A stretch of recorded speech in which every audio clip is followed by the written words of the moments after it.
السلام عليكم ورحمة الله وبركاته. أهلا بكم معكم قناة علم الكرة. اليوم بس لايك والاشتراك وصلى على النبي محمد صلى الله عليه وسلم. بعد انتهاء مباراة الاتحاد والأهلي من قمة الدوري السعودي الجولة الثامنة، خلاص جولة 8 خلصت رسميا، وهعمل لكم بعد كده ترتيب الدوري الإسباني في كل وقت وحين.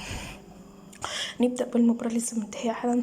رياض محرز جاب أغلى فوز للأهلي. هل أنت متخيل إن الاتحاد السعودي لعب الفرق الثلاثة الكبار، خسر الثلاث الكبار، لسه قدامه الشباب اعتقد ما لعبهمش والاتفاق، ف لعب الفرق يعني الماتشات اللي جايه نوعا ما سهله ليه الاتي.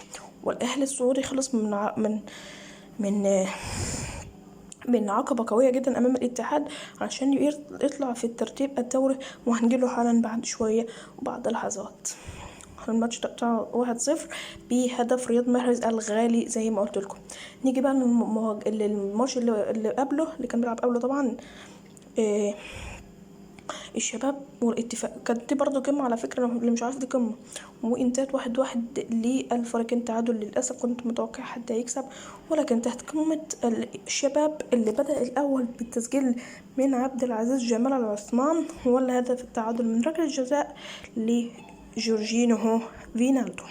اما عن النصر مش عايزه احسب الصراحه. ايه يا نصر ده؟ ايه اللي انتوا بتعملوه ده في الدوري ده؟ تلات كام 8 ماتشات 8 فوزات، ايه بسم الله ما شاء الله، يخرب بيوتكم. انا اسف.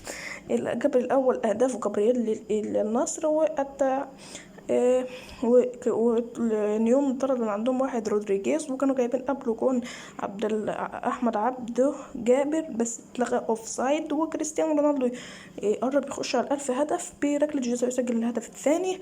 واحمد عبد الجابر اللي كان جايب جون تسلل وجاب جون التخليص، ولكن شوف فيليكس يقضي على الامور. بعد فوز النصر وفوز الاهلي اليكم الترتيب. النصر الاول بالعلامه الكامله، التعاون برضو بالعلامه الكامله، بس خسر من، لو ما كانش خسر النصر من النصر، بس هو النصر خسره 5، لو ما كانش خسر كان هيبقى زي 24 يعني لو كان كسب.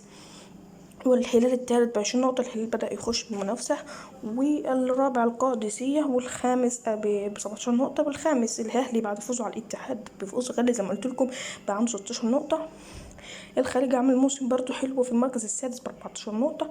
السابع نيوم برضو اللي لسه صاعد عنده 13 نقطة، أعلى من الاتحاد بنقطتين، وعنده 11 في المركز الثامن الاتحاد. التاسع الفيحاء، والعاشر الخلود ب9 أهداف. أما الهدافون أكيد جواو فيليكس مدمر الدنيا ب10 أهداف، لكن جوشوا كينج برضو مدمر الدنيا مع الخليج ب9. كريستيانو الثالث ب9 برضو.